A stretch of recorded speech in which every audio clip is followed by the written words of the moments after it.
Certains personnages mythiques du Cosmos sont amenés à voyager entre les époques. C'est le cas de Gulthard, fils du dieu Yop, aussi communément appelé Gulthard le barbare. Depuis de nombreuses années, Gulthard est présent dans l'univers de Dofus et apparaît même dans Wakfu la série. Mais connaissez-vous réellement tout de ce personnage? Aventurier bienvenue, vous êtes avec Evocatis et je vais vous conter l'histoire de Gulthard. Gulthard est né de l'union du dieu Yop et de Cabotine, dans un petit village situé dans les landes de Sidimoth. Alors qu'il était tout petit, il jouait avec ses amis dans la forêt. Le problème, c'est que cette forêt est réputée dangereuse et fréquentée par un clan Thor.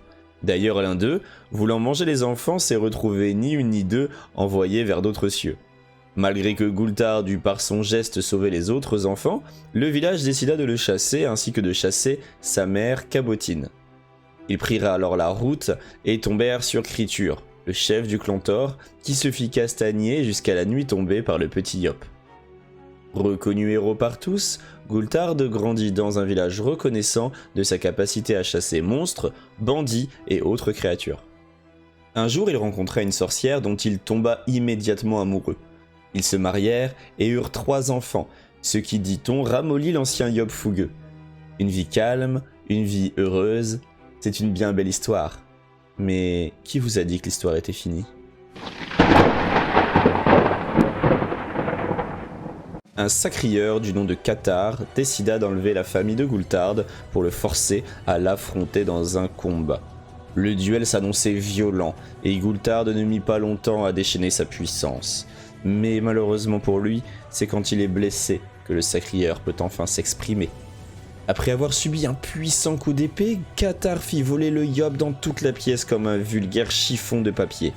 Allongé sur le sol, le faible Yop se releva, apercevant dans le même temps sa femme et ses enfants morts, enchaînés, suspendus au mur comme de vulgaires morceaux de viande. C'en était trop.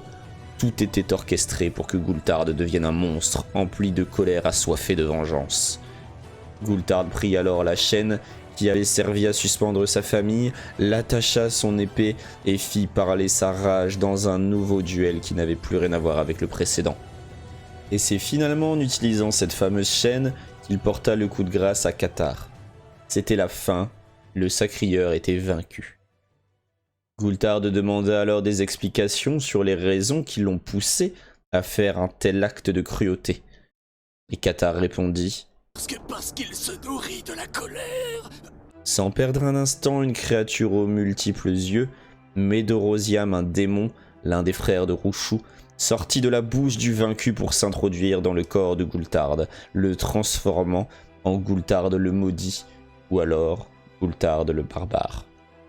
Gulthard ne mit pas longtemps à s'apercevoir qu'il était immortel, et le souci, c'est que l'immortalité et la surpuissance, c'est très vite ennuyant. Alors afin de rendre sa vie plus supportable, il se créa d'autres personnalités avec différents niveaux de puissance. Il créa ainsi la personnalité de Vald, un Yop banal aimant le goût de l'aventure et qui d'après lui ne serait capable d'utiliser que 10% de sa propre puissance. Il créa aussi le Dark Vlad, qui lui serait l'expression de sa rage et de sa cruauté. Cette forme, quant à elle, ne pourrait utiliser que 50% de sa puissance. En l'an 24, les Chouchous envahirent le monde des 12 en empruntant un portail créé par Charybde et Scylla. Les démons voulaient obtenir un Dofus primordial, le Dofus émeraude. Cet œuf issu de l'union d'Aéraphale, le dragon du vent, et Razerian, l'une des 10 poupées Sadida. Ce fameux Dofus se trouvait dans le village des Prunes Bleues, défendu par Gulthard, qui avait décidé de rester ici car il était tombé amoureux d'une magicienne nommée Algath. Une grande bataille éclata et Algath fut prise en otage par les Chouchous. Le marché était simple, les démons réclamaient le Dofus en échange de sa vie. Cependant, les habitants du village vont tuer Algath d'une flèche pour empêcher Gulthard de céder au chantage des Chouchous. Et c'est par sa mort, par la mort de celle qu'il aime, que sa personnalité incontrôlable surgit, le Dark Vlad. Il extermina alors tout le village, sauf Bilouf et sa fille Gigi, tous les Chouchous, et emprisonna également Rubilax dans une épée avant de partir avec le Dofus émeraude. Le Dark Vlad aurait également eu en sa possession le Dofus pourpre, il l'aurait obtenu d'un Pandawa. Cependant, il le perdit après un combat contre une équipe d'aventuriers composée de Nabur, Pilou, Gart et Krail. Krail, seul survivant du groupe, récupéra le Dofus pourpre après que le Dark Vlad disparut avec son maître Nabur dans un gouffre sans fond. La mort du Dark Vlad a dû se solder par la transformation de celui-ci en Vald, car quelques dizaines d'années plus tard, on le voit dans le manga Dofus rencontrer Artie, un jeune Feka. Artie et Vald se mettent à vivre des aventures les plus folles les unes que les autres. Et dans l'une de ces aventures, Vald se fera trancher en deux, tué par Omar, l'ennemi juré de Dodge et un Ekaflip. Quelques minutes plus tard, il y renaîtra en Gulthard et fera un véritable carnage dans la ville de Bonta en exterminant les soldats de la milice. Il combattra d'ailleurs le roi Culstus. Et dans cet affrontement, Gulthard se vantera de sa puissance et montrera à Culstus, en changeant d'apparence, qu'il s'est forgé de multiples personnalités pour surmonter l'immortalité. Et c'est d'ailleurs à ce moment-là qu'il avouera avoir tué son père lorsqu'il était le Dark Vlad. Mais Dorosiam, après toutes ces années, sentait la rage de Gulthard disparaître, sûrement due à l'amitié grandissante entre lui et Artie. Si bien que dès qu'il vit Cathar revenir du monde des morts, il décida de quitter Gulthard pour revenir dans le corps de Cathar. Après un combat entre Cathar et Gulthard, mais Dorosiam se fit absorber par Bilby, le familier du demi-dieu Yop. Le dieu Yop se fit rétamer en combat par le cornu moulu, aussi appelé le 13e dieu. L'immonde créature vola les pouvoirs du dieu, ce qui obligea Yop à vivre parmi les humains pendant un temps. Il finit par prendre goût à cette vie mortelle, si bien que lorsque le cornu moulu se fit neutraliser, il décida de confier ses pouvoirs divins à Gulthard et de renaître pour vivre une vie humaine de la naissance à la mort. En parlant du dieu Yop, comme vous le voyez, je n'insiste pas sur les personnages secondaires. Je détaille l'histoire de Gulthard, mais n'hésitez pas à me proposer en commentaire d'autres sujets de vidéo. Et tiens, pendant que je vous tiens, si la vidéo vous plaît, mettez le pouce bleu maintenant, avant d'oublier. Et n'hésitez pas à venir me dire en live sur ma chaîne Twitch ce que vous avez apprécié ou pas dans la vidéo. Les liens sont en description. Bon, allez, je vous ai assez embêté, on reprend. Dans le tome 1, Les Vents d'Émeraude, nous découvrons comment la magicienne Meriana va réussir à retransformer le Dark Vlad en Gulthard, en le libérant de la haine qui l'habite. Pour parvenir à le distraire pendant qu'elle prépare l'invocation, elle a eu recours au service du fantôme Oscar Cass et d'un aventurier qui ont affronté le Dark Vlad pour capter ainsi toute son attention. Dans le MMORPG Dofus, vous serez amené à affronter le Dark Vlad et une fois vaincu, il se retransformera en Gulthard et vous confiera le Dofus.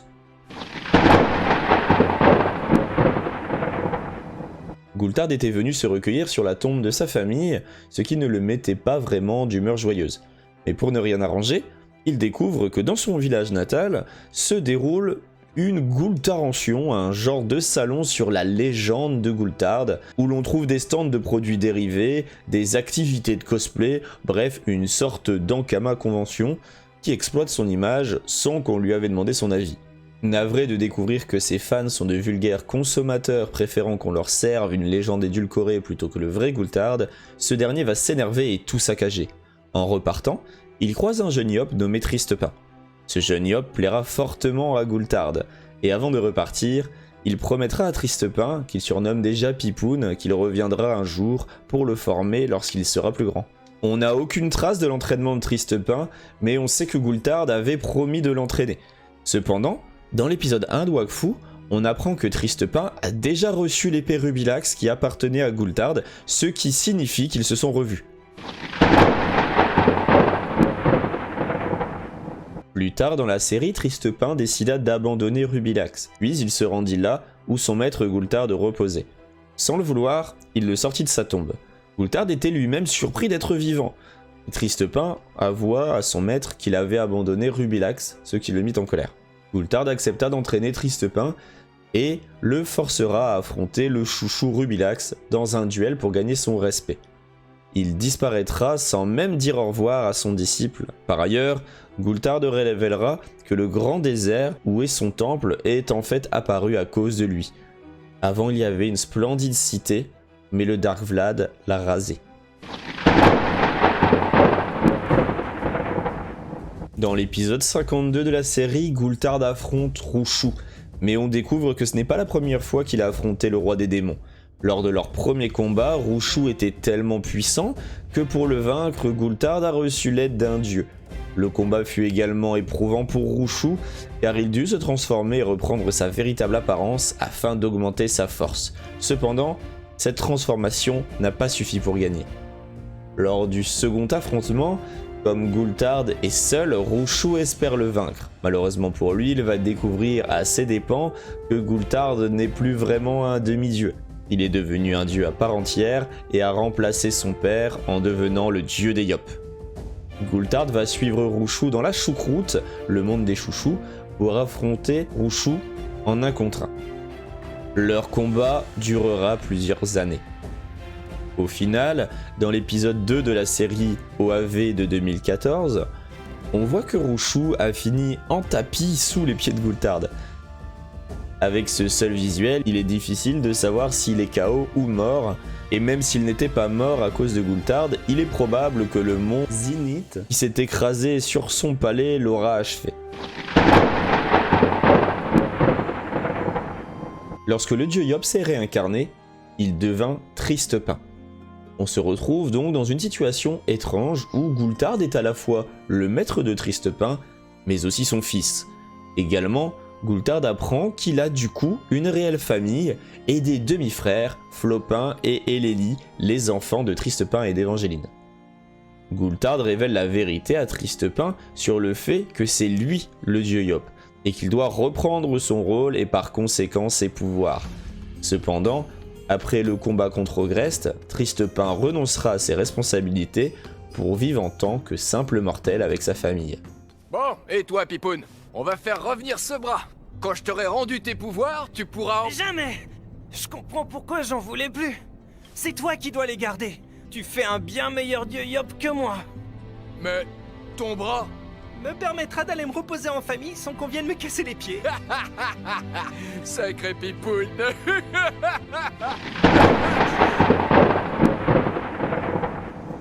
Adamai, un dragon, le frère de Hugo, a affronté Gulthard et grâce à la puissance des Sidofu Céliatropes, l'a vaincu. Ce qui a eu pour conséquence de le transformer en Dark Vlad. Il a ensuite été emprisonné dans la tour d'Oropo, à l'étage Yop. Il reprendra sa forme de Gulthard après avoir subi une défaite contre son ancien disciple. Par la suite, Gulthard aidera la confrérie du Tofu et le reste de la fratrie et se retrouvera en Inglorium.